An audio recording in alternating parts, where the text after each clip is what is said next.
আসসালামু আলাইকুম। আজকে বড় একটি কাতল মাছ সাথে বেগুন আর মূলা নিয়ে শীতকালীন এই সবজির নতুন একটি রেসিপি নিয়ে চলে আসলাম নাহিদাশা কিচেনটিতে। আশা করি আজকের এই রেসিপিটা আপনাদের খুব বেশি ভালো লাগবে। শীতকালীন সবজি দিয়ে কে না তরকারি খেতে পছন্দ করে, তো তার জন্য আজকের রেসিপিটা আপনাদের সামনে নিয়ে আসলাম। সাথে এই কাতল মাছগুলো আমি রেডি করে নিয়েছি। শুরুতেই বলে রাখি, আপনারা ভিডিওটি স্কিপ না করে ফুল দেখবেন। ভিডিওটি ভালো লাগলে একটি লাইক করে দিবেন। দেখতে পাচ্ছেন আমি কিন্তু মাছটা কেটে নিয়েছি। ওটা কেটে নেওয়ার সময় কিন্তু আমি ভিডিওটা ধারণ করিনি। আর এদিকে মূলাটাও কেটে নিয়েছি, সাথে বেগুনও কেটে নিয়েছি। এগুলো খুব ভালো করে ধুয়ে নিয়েছি। এখন আমি মূলাটাকে একটু ভাপ দিয়ে বলক তুলে তারপর এটার পানিটা ফেলে দিব, যাতে করে মূলাটার কোনো দুর্গন্ধ না থাকে। অনেকেই মূলার গন্ধ পছন্দ করেন না, তারা চাইলে এইভাবে ভাপ দিয়ে নিতে পারেন। মূলাটা এদিকে বলক চলে আসতে আসতে মাছটাকে মেখে নিচ্ছি। মাছের ভিতর 1 চা চামচ হলুদের গুঁড়া, 1 চা চামচ মরিচের গুঁড়া, 1/2 চা চামচ লবণ দিয়ে খুব ভালো করে মাখিয়ে তারপর একটা সাইডে রেখে দিচ্ছি।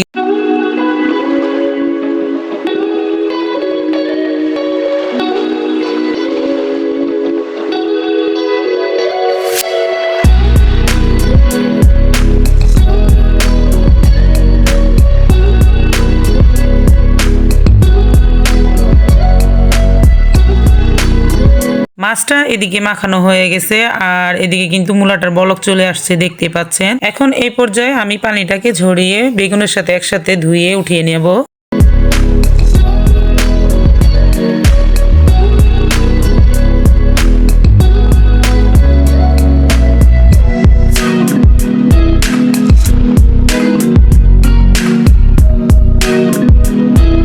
সবজিটা আমার রেডি করা হয়ে গেছে। এখন মাছগুলাকে ভেজে নেব। ভেজে নেওয়ার জন্য আগে থেকে আমি চুলাতে কড়াই বসাই গরম করে নিয়েছি। আর এখন তাতে সয়াবিন তেল দিয়ে চতুর্পাশে একটু লাগিয়ে নিচ্ছি। আর বেশ কিছুক্ষণ জাল দিয়ে নিলাম আর উপর দিয়ে কিছুটা লবণ ছিটিয়ে দিলাম, যাতে করে মাছগুলো লেগে না যায়। অনেক সময় আমাদের কড়ার ভিতরে কিন্তু মাছ লেগে যায়। খুব ভালো করে গরম করে নিয়ে হালকা একটু নুন ছিটা দিয়ে নিয়ে নিলে কিন্তু এভাবে হালকা একটু লবণ ছিটা দিয়ে নিলে কিন্তু মাছগুলো দিয়ে দিলে আর লেগে যাবে না, আর খুব সহজে কিন্তু উঠে যাবে। এখন মাছগুলো আমার দেওয়া শেষ। মাছগুলো এক পাশ ভাজা হয়ে গেলে আমি আরেক পাশ উল্টে পাল্টে একদম ভালো করে ভেজে নেব।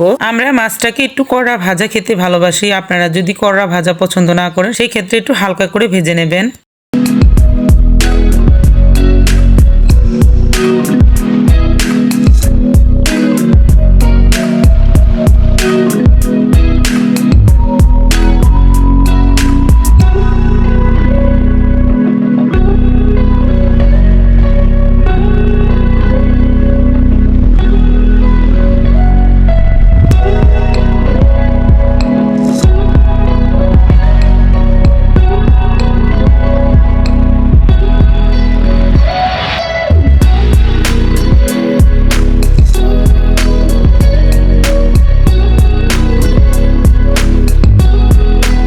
মাছগুলো আমার ভাজা হয়ে গেছে, আমি উঠিয়ে নিয়েছি। এখন আমি এখানে 2টা পেঁয়াজ কুচি দিয়ে দিলাম। পেঁয়াজ কুচিটাকে খুব ভালো করে নাড়াচাড়া করে হালকা ব্রাউন কালার করে ভেজে নিচ্ছি। পেঁয়াজটা আমার ভাজা হয়ে গেছে। এখন এখানে আমি দিয়ে দিচ্ছি 2 চা চামচ পরিমাণ লবণ, 1 চা চামচ পরিমাণ হলুদের গুঁড়া, 1 চা চামচ পরিমাণ মরিচের গুঁড়া, 1 চা চামচ পরিমাণ ধনিয়ার গুঁড়া।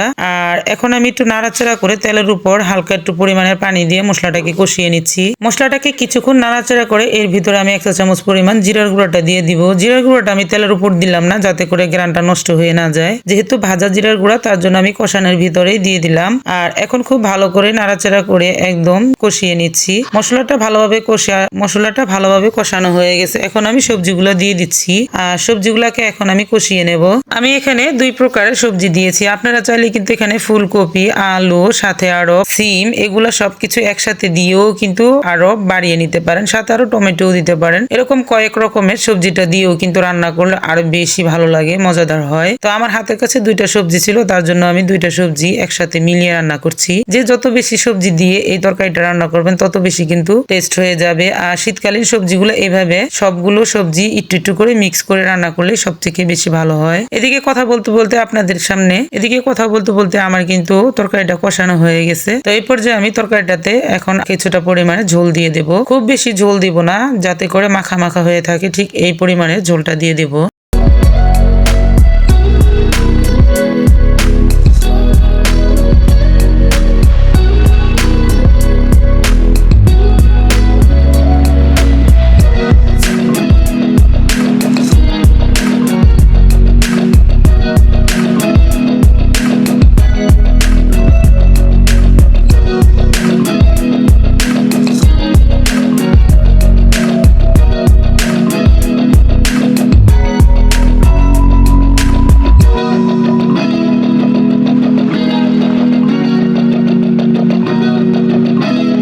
আপনারা দেখতেই পাচ্ছেন আমি কিন্তু খুব বেশি এখানে পানি দেই নেই, আর তরকারিগুলো কিন্তু পুরোপুরি ডুবে যায়নি। এই পর্যায়ে আমি ঝোলটা দিয়েছি, আর এখন উপর দিয়ে কাঁচামরিচটা এভাবে ছিটিয়ে দিচ্ছি। এখন বলক আসার জন্য ঢাকনা দিয়ে দিলাম। আমি সবসময় কাঁচামরিচটা উপর দিয়ে দিই, এতে করে কাঁচামরিচের ভিটামিনটাও থেকে যায় আর খেতেও খুব সুন্দর ভালো লাগে, গ্রানটাও খুব সুন্দর আসে। এখন বলক চলে আসার পরে মাছগুলো আমি উপর দিয়ে এইভাবে সুন্দর করে সাজিয়ে দিচ্ছি।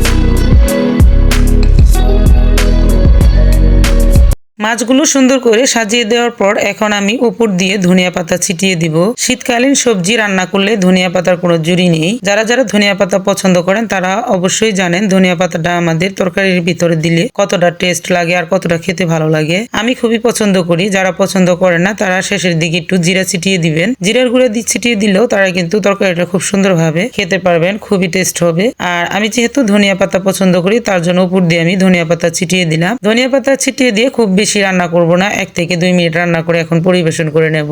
আর গরম গরম আমি আপনাদেরকে পরিবেশন করে দেখিয়ে দিচ্ছি। হালকা ঝোল রেখেছি, আর এই তরকারিটা কতটা লোভনীয় আর কতটা টেস্টি সেটা শুধু আপনারা রান্না করার পরেই বুঝবেন। যদি আমার এই ভিডিওটি ভালো লাগে তাহলে অবশ্যই একবার হলো বাসায় ট্রাই করবেন।